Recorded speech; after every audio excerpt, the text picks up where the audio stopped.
It was 12:30 peak hour trading with a queue of customers when a man quietly approached a teller and told her to hand over the cash. Customer Sharon Fernley said no one realised at first what was happening. Yeah, I realised then after I saw a teller get upset, then I looked to the guy running. I knew then straight away what had happened, because one of the guys from behind the counter took chase and chased him out the door.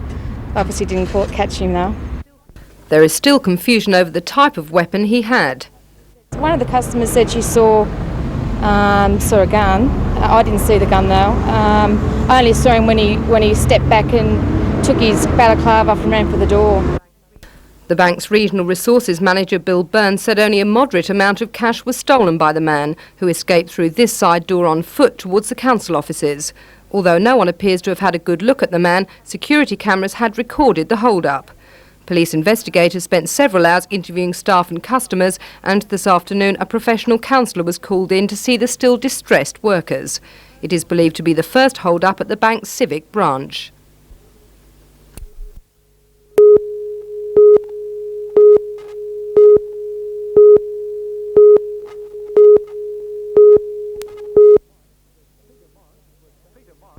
Peter Morris was back in his Charlestown office today, settling into life as a backbencher, something he's had little experience at. He was elected to Parliament in 1972 and 4 years later became Shadow Minister for Transport and Aviation, and then the Responsible Minister on Labor's election in 1983.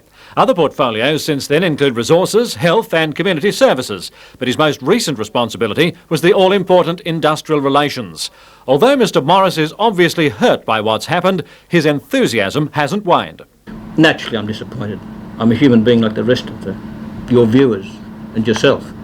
The choice wasn't mine, but the reality is we have to think positive and get on with the task at hand. The task at hand is to make our region better, to make our nation better.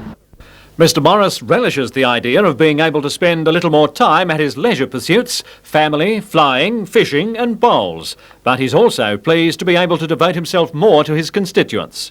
In our region now, with the freedom of not being under the constraints of a minister and nothing like the workload of a minister, I'm going to and want to take a much stronger role in leadership in the region. And will Peter Morris ever again grace the front benches of Parliament? Well, that's politics.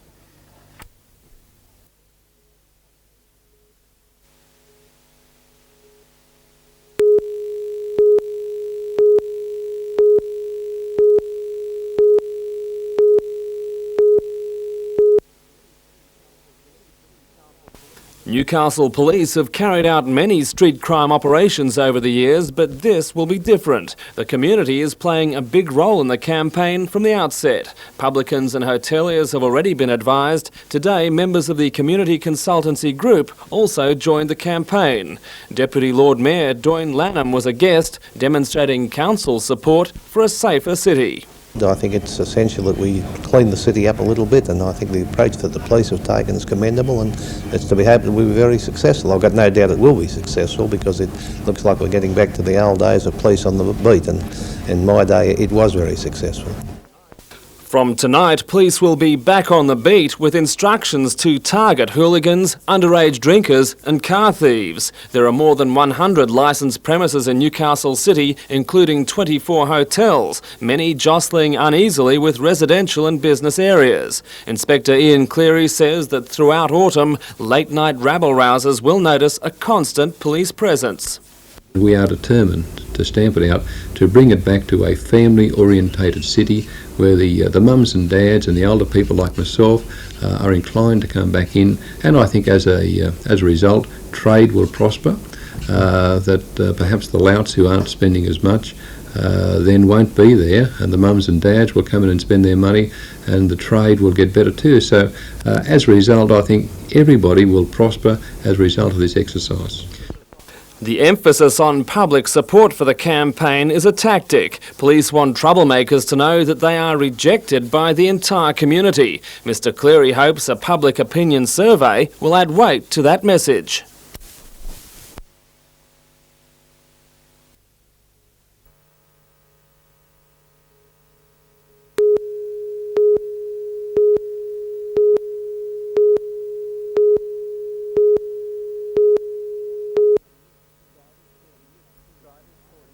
Drivers caught in this Kooragang Island traffic jam can consider themselves lucky. They were being diverted around melted tar that would have stopped them in their tracks. Unfortunately, they were the only ones given any sort of warning.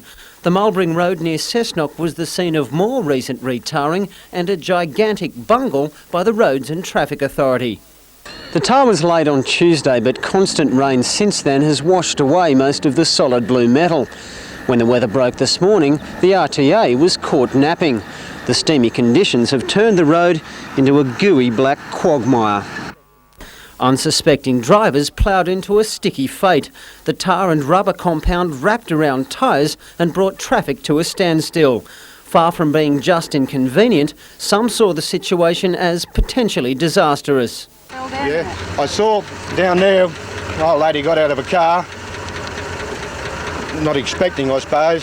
She was, supposed to be in her 70s or so, maybe 80s, and stepped on it, fell over, face down in it, could not get up. So then a friend got out to help her. She was about the same age. She went down in it. Two semi-trailers were trapped in the tar like modern-day dinosaurs. 300 horsepower Mack, mate, and she just stuck there like super glue. She just won't move. Drivers were left to count the cost. I was talking to the boss. He reckoned we're losing about $1,000 a day now. There's 4 or 5 trucks stuck in here, so we've got to get them out, yeah. The trucks were eventually pulled free, but the road is still open only to local residents. RTA officials were today either unwilling or unavailable to speak to our cameras. They've described the situation as a freak occurrence and an engineer's nightmare, but that explanation leaves some key questions unanswered. Why was the Newcastle City Council aware of the problem while the RTA was not? And who's going to pick up what's sure to be an enormous damages bill? Bruce Mackenzie, NBN News.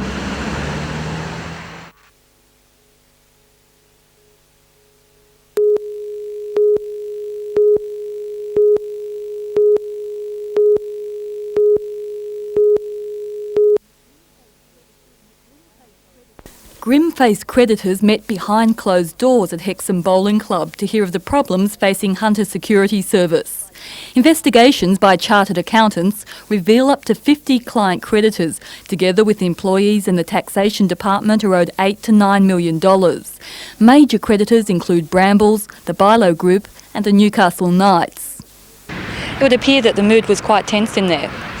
Well, I guess that the situation where people have lost money always creates a bit of anxiety. People have suffered a financial shortfall and they're concerned about what the prospects are of some recovery.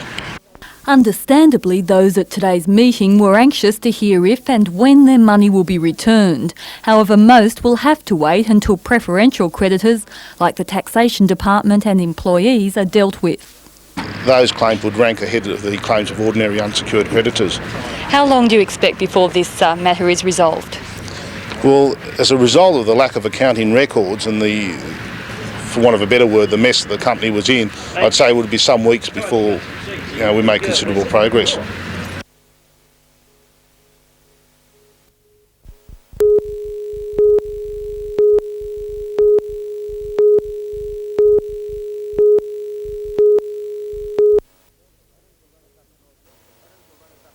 The Cannons were runners-up to North Melbourne in last year's competition, and the way they started with Emery Atkinson slamming away the odd dunk, it looked ominous for the Falcons. But signs were there that the local lads may have turned the corner.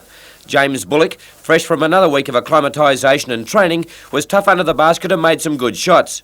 Also, Neil Turner used his height and reach to put away an unbelievable dunk and add to his growing reputation.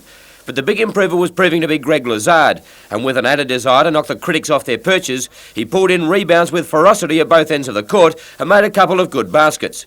Canberra for the first 3 quarters seemed to be able to keep their noses in front, with new boy Charlie Thomas playing well and the general Phil Smythe making 3-point shots look easy. It was Thomas who scored the goal that levelled the scores at 108 apiece at the end of normal time.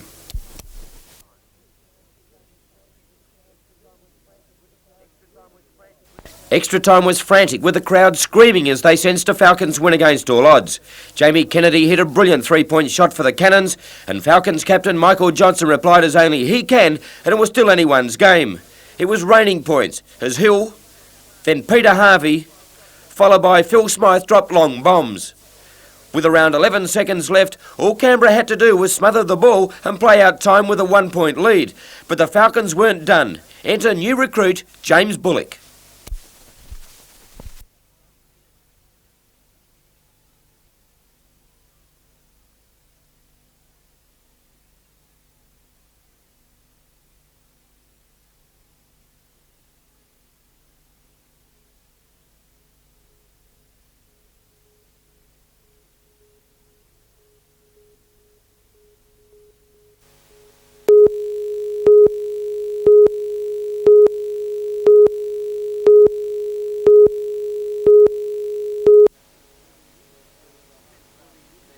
Since moving into their Merewether home 5 years ago, the Hinchcliffes have been taunted by vandals.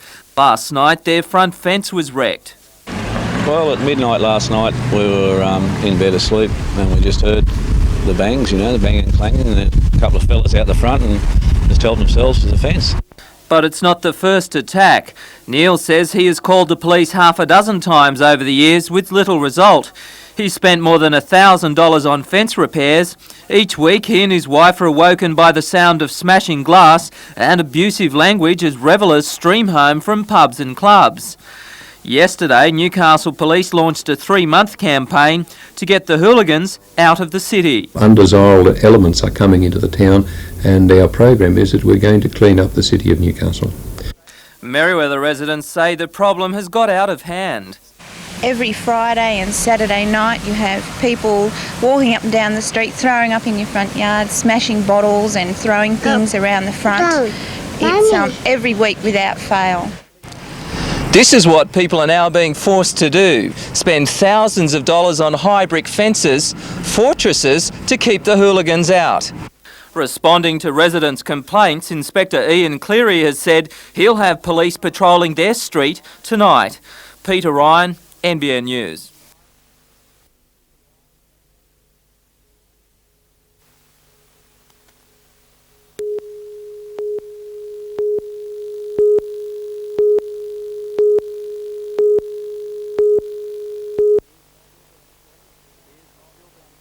The beers were still being pulled at the Carrington Bowling Club today, despite the robbery on closing time last night. At around 10:30, the one remaining barman was counting the day's takings, which were to be locked in a backroom safe. 2 people in overalls wearing balaclavas come in and one come up behind him, told him to be still, don't do anything silly, and the other fellow then put his arm around the back and took him out to the safe. And within that safe took everything that was in the notes frame. The safe was cleaned out of $3,500. The sum would have been much higher, but wet weather during the day kept people away from the club. Officials are reappraising staffing arrangements on closing time. From now on, at least 2 people will shut up the club. So it's a warning to us, we're going to change, and it's probably a warning to the industry not to have just one on the premises.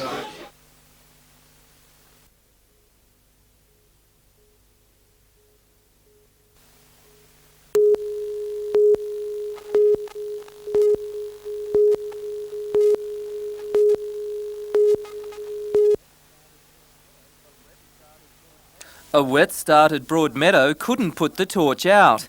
The flame has burned since arriving from the Mount of Ascension in Israel in 1988.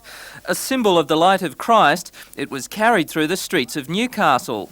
The runners, obviously not trying to prove athletic records, say they are reclaiming Easter as a Christian celebration.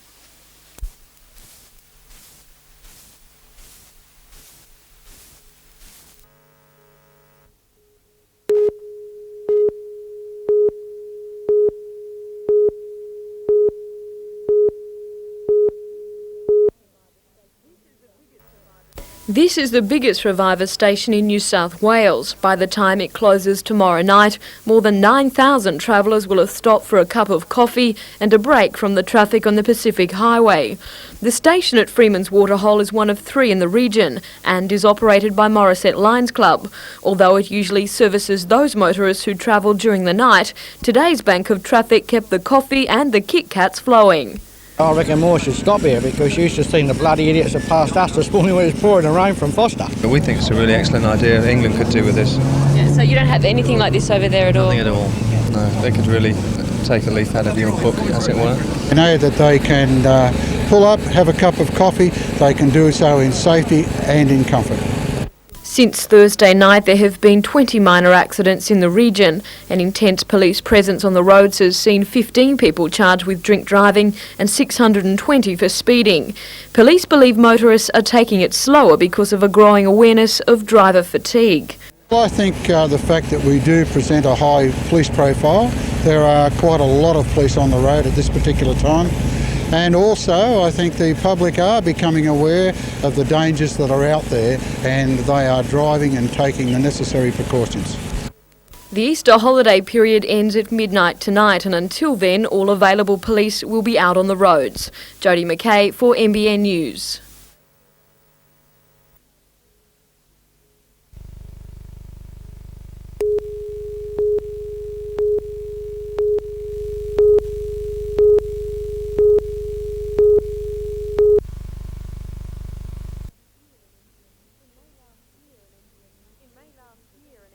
In May last year, an NBN News crew took to the streets of Newcastle to witness just what was happening in our city every Friday and Saturday night. On that occasion, Newcastle Police had just launched Operation Street Sweep, a mammoth anti-hooliganism campaign which eventually led to the arrest of more than 300 people and the laying of more than 100 charges. But now, almost 12 months down the track, the city of Newcastle is once again under siege by hooligans, and this time the problem is worse than ever.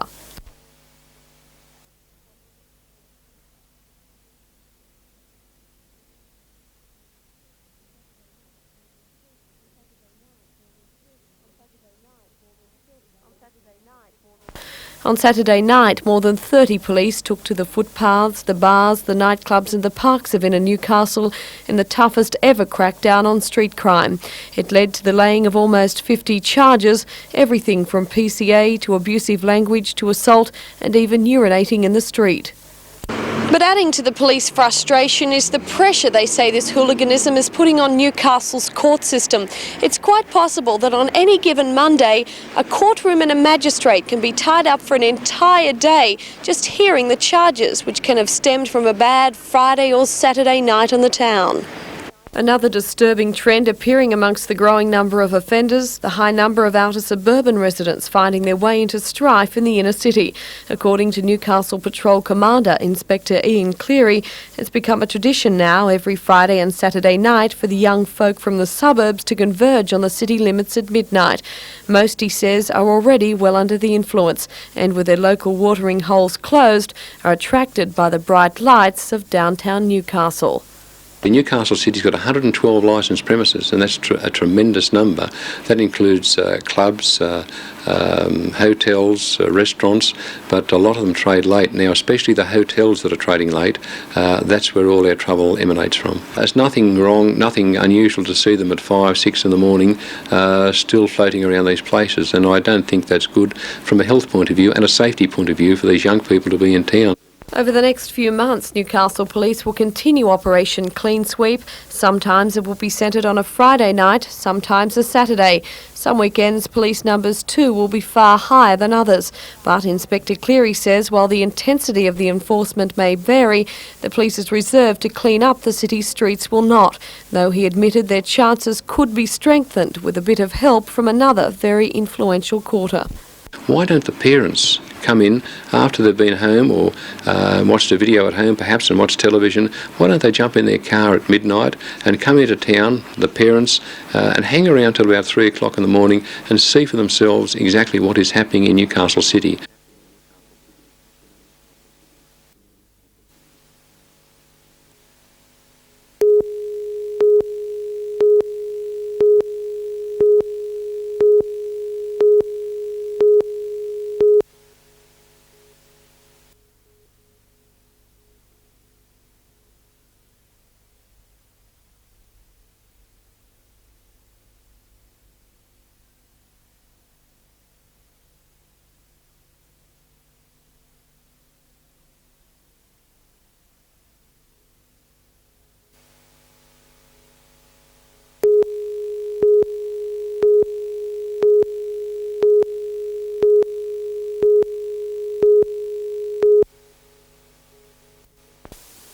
The Newcastle Workers' Club bore the brunt of the December 28 earthquake.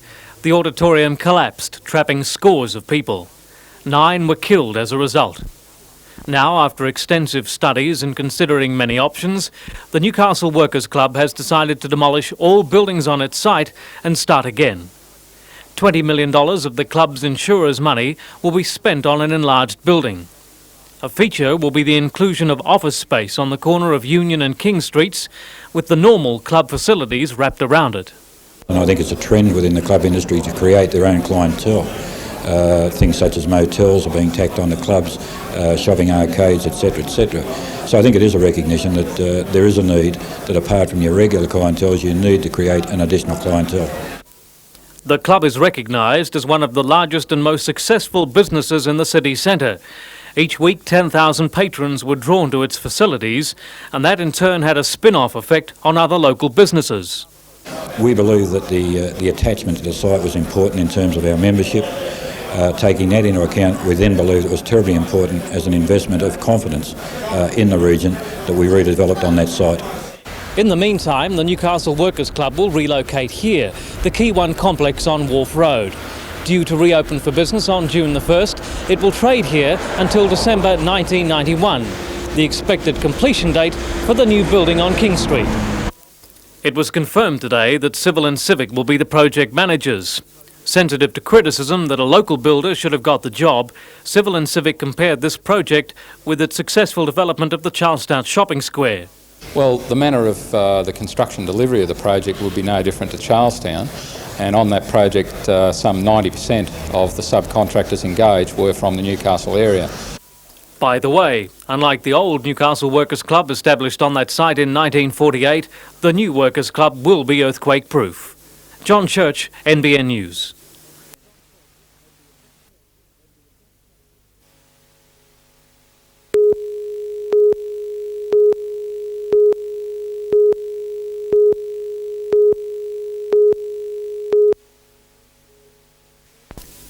The refrigerated semi-trailer carrying a load of meat collided with a bread van travelling in the same direction shortly after 5 a.m. The van crossed the median strip and flipped onto its side.